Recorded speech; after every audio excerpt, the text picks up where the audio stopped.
Okay, my name is Jim David, and I just turned 81 tomorrow, and I kind of grew up here in the Sheridan area from the time I was in the first grade, originally out of Montana. No, I'm not going to pick. Basically, I was born in Livingston, Montana, and we lived up there for about 5 years, and then Dad decided to move down here to Sheridan.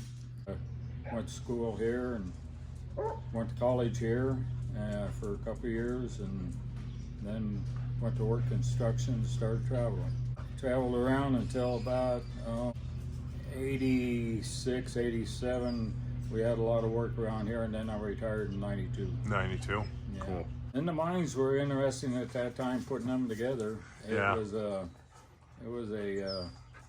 What got you started interested in automobiles? Really, how I got interested is I learned to drive, believe it or not, in a 1936 Ford.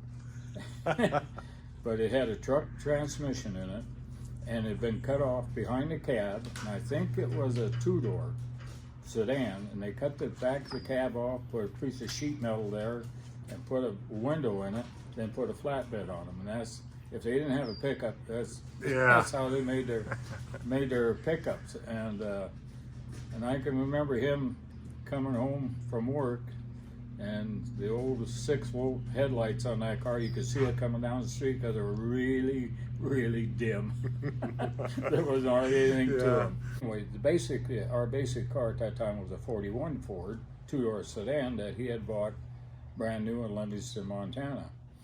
And that was my first car, because when I started driving when I was a sophomore, I bought it from the folks, and he sold it to me for $160. Oh, wow. What year did you start driving? I started driving when I was about 15. Okay. So that would have been 55. Yeah, about 55, yeah. 54. But I learned how to drive when I was probably about 11 with that old 36, mm-hmm. You know. At that time, the hot rod culture was coming into, was like taking Model A's and putting flat heads in them. The Roadsters, working them over, and you still see them today, like the High Boys, Model A's at that time. And then another one is find the 30s, in the 30s, like that 30 Plymouth, for example, coupe, and taking them and putting overhead valve engines. The Oldsmobile was one of the first, might say, hot rod engines that was coming into view, because they seemed to have more power than anything else. But then the Buick engines came in, and of course Ford dropped the flathead and came in with the Y-block engines, and they had their problems, and Ford eventually worked on. Then Chevrolet with their V8s basically came out in 55 with the 265, and they did have a good engine there. They're short-lived engine, but they were good, and they were easy to convert, and so that's the reason why Chevrolet became so popular on conversions, because they were easy to do. And they didn't do like Ford. They pretty well stayed with the same design over the years, where Ford was changing theirs, which is, you know, it's personal preference more than anything else, I think. So who was responsible for the Conquistadors starting? How did that come to pass? Just more or less it materialized, a group of them just kind of materialized and said, let's start a car club. This is what I got of the Conquistadors. I got this here. This was a copy of the magazine, the Hot Rod magazine, November 63, I think. 63, yeah, and that was a blow-up of the 2 pages of that. And I think I got a file with some more that get-together. I think when was it we done that?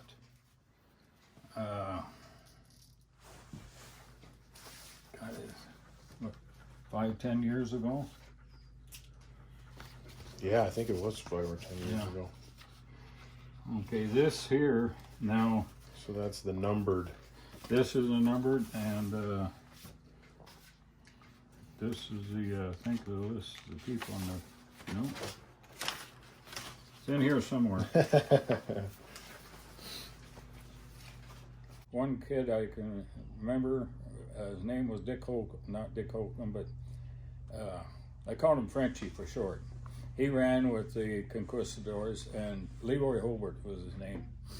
But anyway, he was an expert body man, and he could take a lot of cars and just turn them into something pretty. And Yeah. one car I can remember was a 50 Ford, was owned by Harry Schwartz, and he worked that car over. It's called today they call them shoebox cars, and that car stuck around the country here for quite a while, and had different engine conversions in it, and it eventually ended up back east someplace.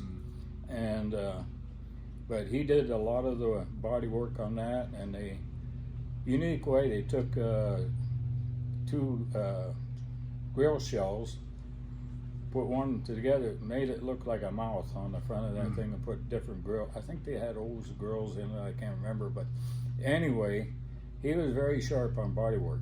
This was a picture taken of all the club at that time. Only reason my picture, my name wasn't in there is because I took the picture. But this is my original jacket, and Oh man, that's cool. So when were those made? they were made, I would say 59 through the 59? early stages of it. And that's the original logo. There was original logo and original stitching that they, I guess you can't find anymore. Yeah. But everything you see, this is sewed on. And they made the patch and sewed it on. And then the stitching, I think you told me you. Yeah, chain stitching style. Yeah. You got to have specific machines And for at it. that time, I was affiliated with the National Hot Rod Association. You guys were legit. Yeah. And the biggest thing was when we traveled around, we hung them in the back of the driver on the windows. Yeah. So that this name would stick out. Yeah. So you notice a lot of jackets are sun faded. On the back, how wild. But yeah, this is my original one. You can still fit in it, right? Yeah, you can see the difference right here. Oh yeah, where it faded. Yeah. Well, Pretty good. this thing even fits me anymore. I lost quite a bit of weight there for a long time. I think this was a medium. Hey, look at that. It does fit. How great.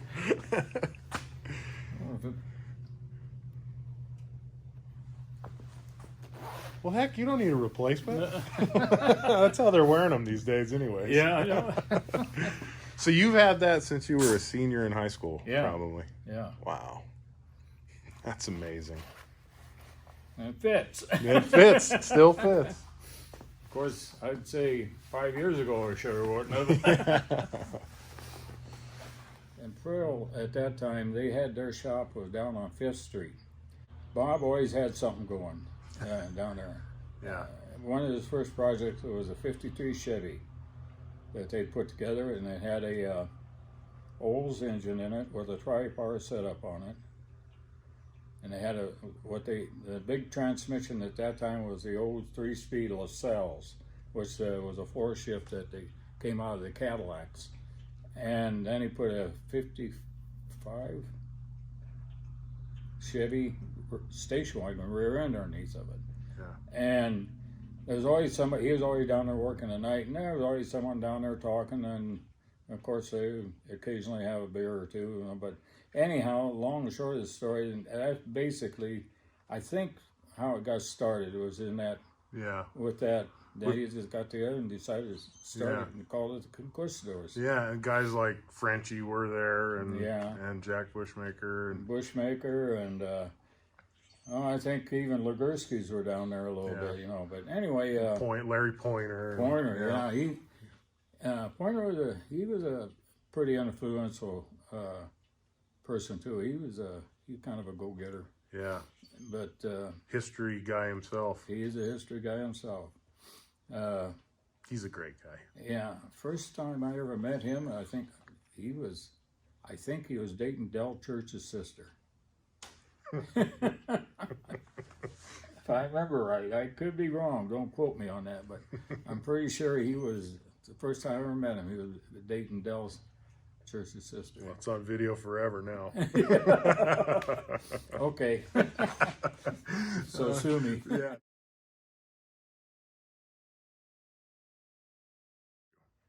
The very first time I seen this 35 was,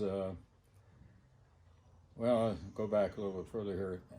On First Street, there used to be a body shop called Central Garage, and it was run by Andy Groats. Groats. Yeah, Groats. And I was a junior in high school, and I was walking down First Street sometime, and right east of the garage area, where that used to be a little bit of a junkyard, and that pickup was sitting in there with the box off of it. And I went in there and talked to Andy. I said, I'd like to buy that pickup. And he got this whole story. We're going to pick her up someday, you know. So anywho, I just, okay, you know, and let it go at that. Well, believe it or not, they did. They drug it in there, and they done a lot of modifications to it. As you can tell, they put an expanded grill on the front end. The bumper is actually a bumper off of a 57 Ford, cut in half.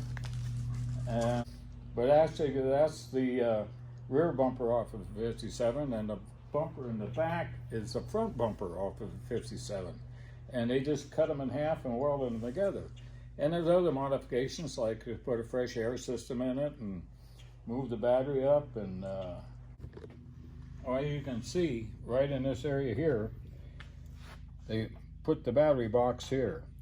And you can see this opening down here where this solenoid's at. Mm-hmm. Okay, that's a continuation. There's a heater motor. There's a rubber deal here, and then the air flows in around here, underneath here, goes into the cab, and they put in a heater on the inside the cab. There's a switch there, so you can turn that on to force air to the heater, so you get hot air into the cab. And then they put the horn up here, and basically the battery they had in them days was too small. I think they originally went to 6 volt, but anyway, I had to knock this open to get a 12 volt battery into it. And then, as you can see, here's where the air came in. Remember, they used to flop up. Anyway, the air would come in there and through there and round in, and then they did put in. You can't see it, but if you took it off, they put little vents up here and another little motor to take air up for a defroster. Oh, wow. And then basically the dash, they put all 49 components in it. And you can tell the steering wheel's out of a 49. Yeah. So they did all that when it was at this is all done before I got it. And hey, fair fires.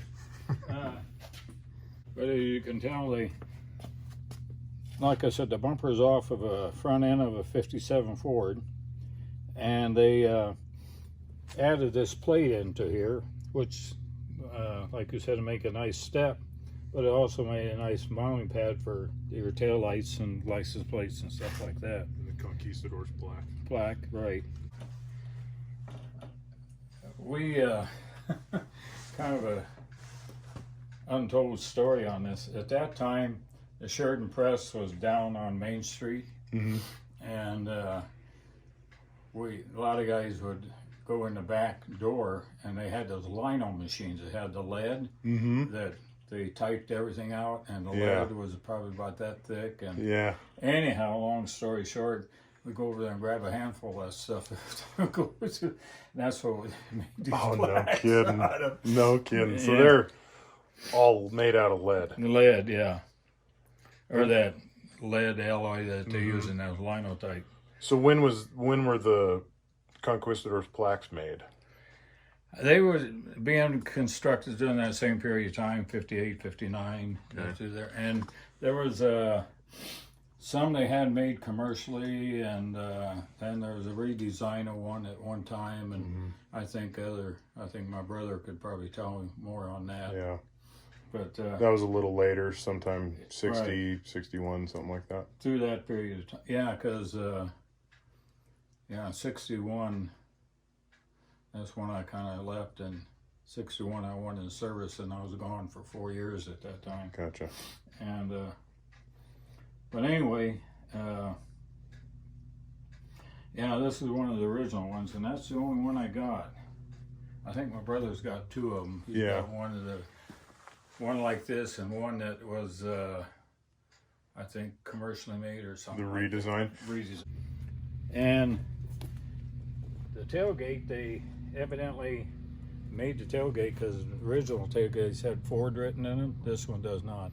And So it's actually got quite a bit of custom. yeah, they did quite a bit of custom work to it.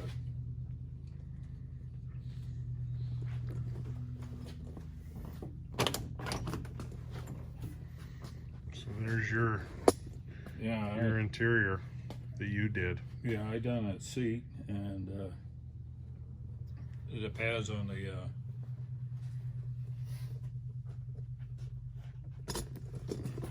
and this is the original type. I think most of this stuff might have been about 48 Ford. These handles here, I don't think they're original.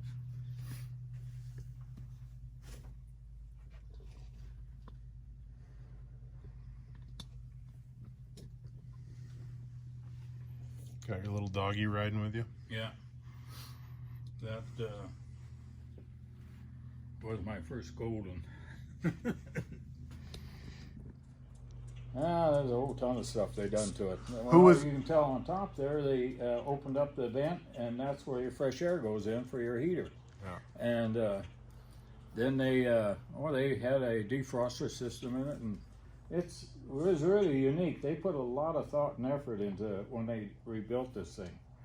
Well, then after they got it running, they put a full race flathead engine in it with a truck 4-speed in it, and beyond me why they never do something like that, but they did. And then Harry Larson at that time had a 54 Chevrolet pickup, and he traded that pickup and $100 for that pickup. And the first thing he could see was, the first thing he did is sold the engine out of it to Stan Wanoski that lives out of Bighorn. And Stan Wanoski had either a 49 or 50 Mercury, and he put that engine in that Mercury and joined the Marines and drove that car to California and joined the Marines. And that was the last way I ever seen of that car, or Stan, for a long time. And so anyway, then here sits the pickup, no engine.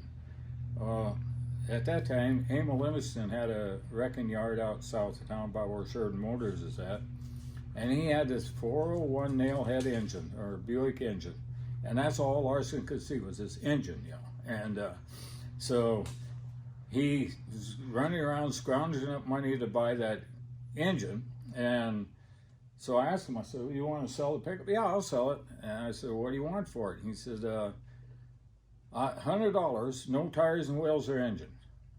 I said, okay. So I found some tires, wheels, drug it home. I said, 3 days later, he was back, wanting to buy it back because he didn't have any place to put this engine. He offered me $400 back on it, and I told him, no way, because I knew what would happen. It'd end up in a junk pile, because he had a terrible reputation for not lasting long with cars. And but anyhow, what year was that you bought it? Bought it in I think it was in the fall of 1960. And but anyway, and I had gone to work construction at that time, and they had and I'd taken it with me I was working over at Gillette at that time, and I'd taken it with me, but I didn't have time to work on it, and I finally ended up bringing it back home. And in that fall, I got my draft notice and so I joined the Army, and then it set at my folks' place there in Sheridan here. And then after I got out of the service, I rebuilt another flathead engine, put in it, and I got it running, and I drove the thing to Idaho and used it as kind of a going to work pickup. And then What flathead did you put in it? it was a basically a 59 AB engine. Just it wasn't a 59 AB, it was one of the earlier flatheads. Yeah.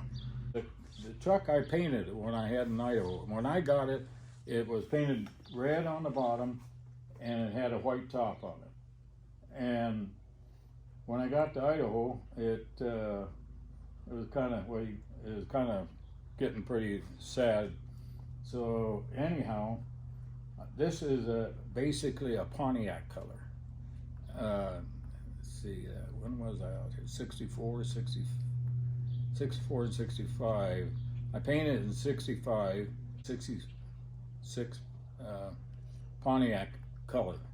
And what was sad about that paint job was I was working part-time at a body shop there in Jerome, Idaho. I worked on this thing and worked on it and got it all ready to go, and the guy said, I'll come down some evening and I'll shoot it for you, paint it for you. And I said, okay, sounds good. He come down there drunker than $700 and shot that thing. You could tell fade spots. I could have shot him, you know. Anyway, but all that work, and then he screws it up. And then in '73, I was transferred to Phoenix, Arizona, and in the move, this got to go with me. So he went to Phoenix with me, and down there I did a lot of mechanical work, like the rear end bearings and stuff like that in the rear end, and just drove it part-time down there. And then '77 I came back to the East Decker mine, and they hauled it back up here. And then at that time we bought a trailer house, so I left it at my folks' place where they still lived here in Sheridan. And then from there I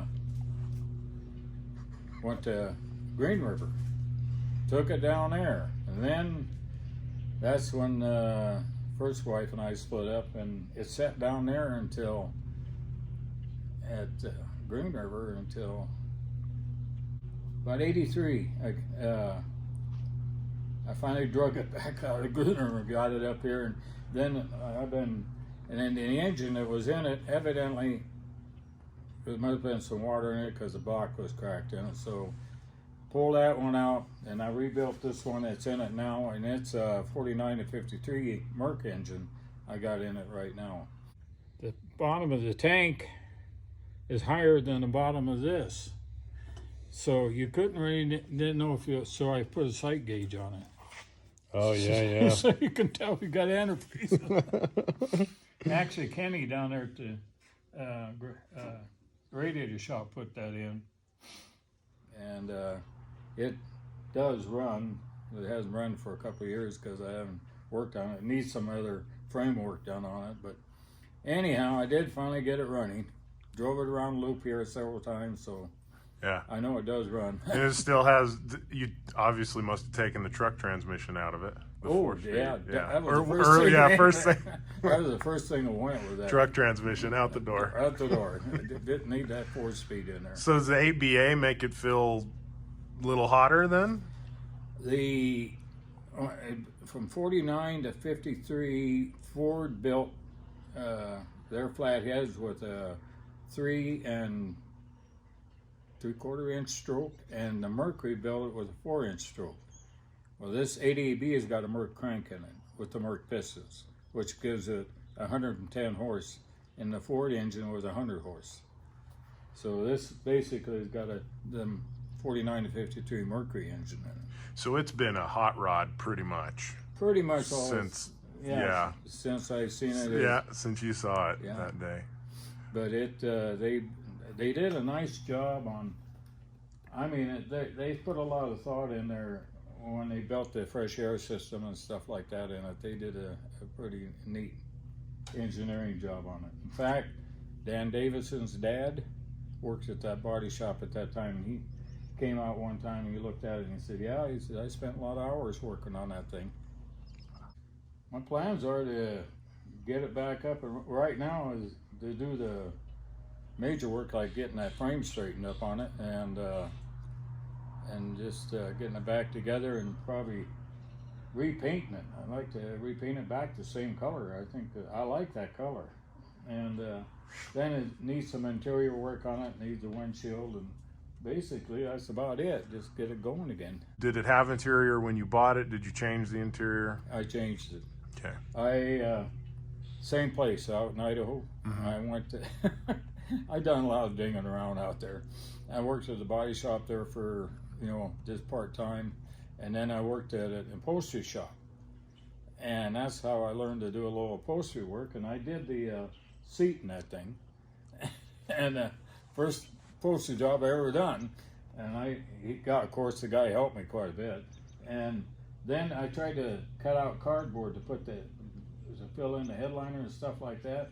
But I could never get it to really stay like it should. And so that's something else I'm going to have to get some help on someday, is getting that thing so it looks decent on the inside of the cab. Mm-hmm. And but another unique thing on this thing I got to point out is the steering wheel and the dash and the gauges and all the knobs is out of a 49 Ford.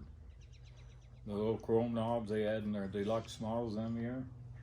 So that's another thing that they did. And then they put a 49 Ford radio in it to where the glove box used to be. It honestly gets cooler and cooler the more you talk about it. So what year was the upholstery when you were up there in the 60s? Yeah, it was 65 or something? Yeah, 64, 65. Okay. Is there anything else about the truck that really you want to talk about? Was it just something you fell in love with immediately and you love the styling, and it's kind of always been the... It is. The first time I seen it, I said, I'd like to have that thing. And I did. I went and talked to Andy a couple times about it, and he always the same answer. Oh, we're going to fix her up someday. But anyway, and they did. That's what surprised me, because usually you get that story and they never do change. But I always did really like that truck. And I had a lot of fun with it there when I was working over in Idaho. Tell you a little story. I was coming in from work one night, and little town of Jerome at that time was probably about like Ranchester, and I don't know what it is today, but I pulled up to a light, and I had a 64 Plymouth Belvedere 2-door hardtop at that time, and it had a 383 high performance engine in it, and it had a 4-speed, and it painted black, and it had a red interior, and Plymouth in them years Mopar was big with the 383s and the 426s. But anyway, I was coming from work, and this kid pulled up alongside of me, and he said, "Yeah, drag you." And I said, "You picking on a poor little old tired pickup?" I said, "Why don't you let me go get my car and we'll run out?" And he said, "Okay, I'll meet you out here on such and such county road." So I went home and got that Plymouth. When I drove up, he said, "No way, I'm out." You scared him off. Well, I tell you what, that was one good running Mopar, because I could wax 406 Fords with those dual carburetors on them and the FE engines. I could walk away from a lot of them. Believe it or not, this is sidetracking a little bit. That's okay. Sidetrack away. I had a reputation around Jerome there that nothing could beat that Plymouth, And so anyway, this guy come into town there one day, and he had a 65 Barracuda with that 243 engine in it, He said, "Yeah," he said, "I'll run you." And so we went out there, and I said, that little Barracuda was just gone. And I couldn't believe it, and 243 engine compared to a 383, And we got down to the other end, and he said, "I'll tell you what," he said, "you drive mine and I'll drive yours. Just make sure, And I did. I said, that little Barracuda just walked away from that Plymouth. I said, I just could not believe it. And I said, what did you do to modify that, to run like that? Nothing. He held D-class stock drag record at Pocatello Dragway with that little Barracuda. Wow. He was top winner on that D-class stock. And I said, what do you do? He says, I take a wire and I hook up the back two ventaries and that carburetor. It was a 4-barrel carburetor. And wire it up there, and I said, that's all I do. And he said, that thing runs like a rape tape. I couldn't believe it. And I said, that was the only thing that I found out there that beat that Plymouth. It was that little Barracuda. That's wild. It was wild. And I never had seen that guy since, but and he was real nice about it. I said, I owe you. And he said, no, you don't. He said, I just have more fun doing this. Yeah. So you never raced anybody in the 35? This? Yeah. No. Yeah, I did. This is when I first got it going here. I was still here in town. Driving down Main Street one day, and I forget who had it. It was remember the first Valiants that came out in the 60s, and they had a 6-cylinder engine or 4, I can't remember, 6-cylinder. Anyway, it was at the bottom of Courthouse Hill, going up the hill there, and anyway, we decided to run, so up the hill we went, and I beat that little Valiant with this thing, and anyway, and I looked, as soon as I got top Courthouse Hill there was the lights came on, a cop car at the back of it, so I just turned off to the right, went around the block and stopped, and the cop had stopped the Valiant. Oh, wow. And anyway, I went walking down there, and anyway, his Rogalink was the cop's name. Anyway, he said, now if I can find that little red pickup, I'll give him a ticket. He said, you didn't see it running around here anymore, did you? And I was about ready to say, that's mine. I admitted to it. Yeah. He said, Jim, you know better than that. Chewed my butt out for it. So when was that? Probably. Oh, great Scott! That had to have been in the early '60s, something. Yeah. Before I went into service. Yeah. Or was it after? It was before I went into service. Okay. Yeah. I can't remember who had that Valiant, but Yeah. they did. That little flathead walked away from that Valiant. So that truck really is a member of your family. Pretty much so. Pretty much so.